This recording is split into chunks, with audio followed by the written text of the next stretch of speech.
बॉम्बे में है, लेकिन मैं 3 साल से यहीं रह रही हूँ। तुम्हें अपने घर की याद नहीं आती? नहीं, जब से मम्मी पापा अलग हुए हैं तब से घर जाने का मन ही नहीं करता।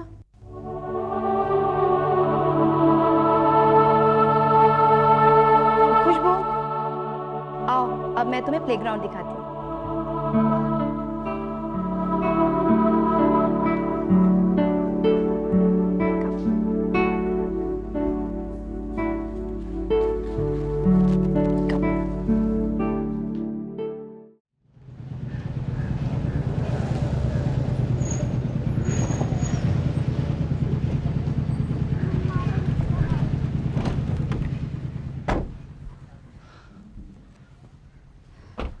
भैया हम यहाँ क्या कर रहे हैं? तुम आओ तो मैं बताता हूँ ना। कम।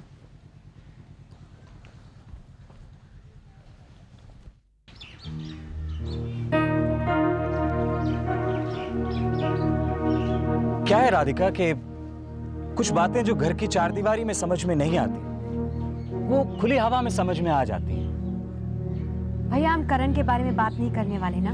कम ऑन राधिका, तुम आओ तो सही, अम्मा बैठकर बात करते हैं। लेकिन इस जगह पर क्यों, यहाँ क्यों? यहाँ इसलिए कि तुम्हें अगर मुझ पर गुस्सा आए तो मुझ पर चीख सको, चिल्ला सको। मैं क्यों चिल्लाऊंगी आप पर? क्योंकि मैं करण की ही बात करने वाला हूँ। भैया please please. No Radhika, I am serious. I got to talk to you. इस बात को लेकर मैं और मंजू दोनों बहुत टेंस हैं। भैया मैंने कहा ना, मैं जानती हूँ मैं क्या कर रही हूँ। नहीं राधिका, तुम नहीं जानती। अगर जानती होती तो ऐसी गलती कभी नहीं करती।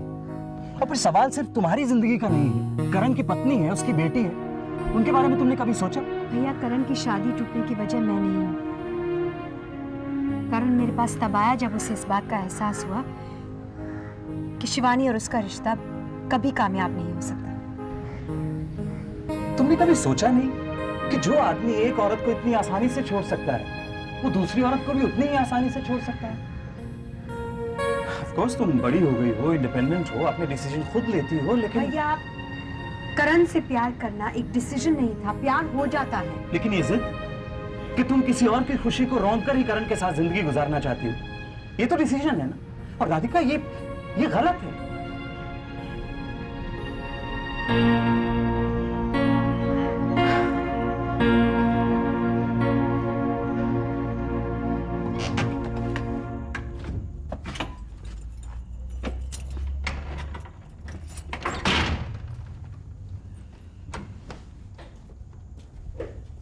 खुशबू, बेटे जाओ हाथ मुंह धो के सो जाओ। कल सुबह हमें जल्दी निकलना है। तुम्हें कल ही स्कूल ज्वाइन करना है। ओके? Good girl.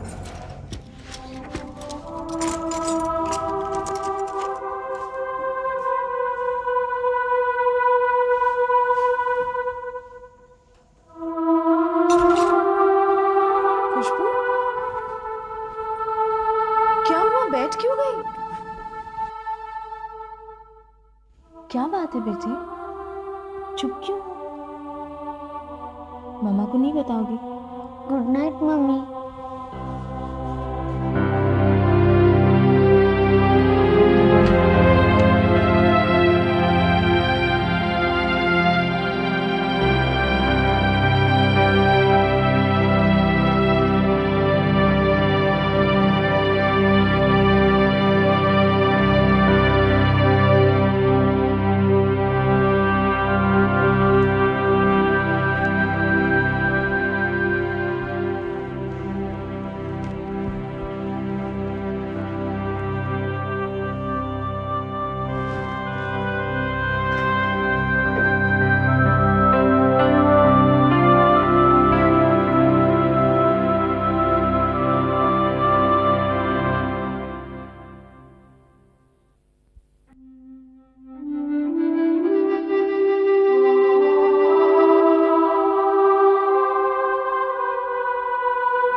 चलो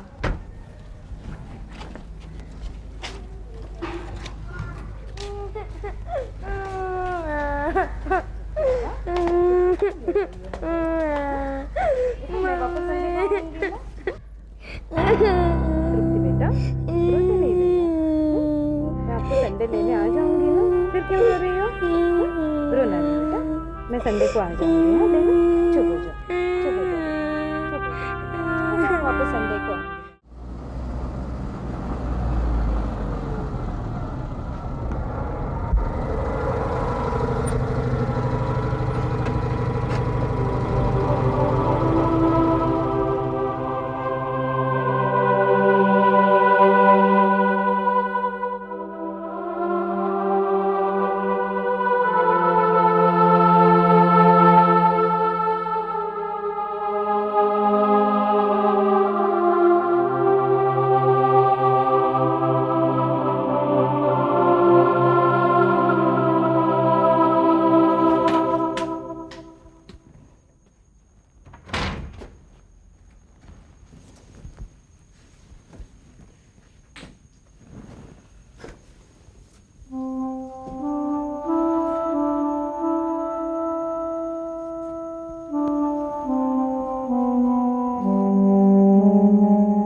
शिवानी, ये तलाक के कागजात हैं, पढ़कर इन पर दस्तखत कर देना।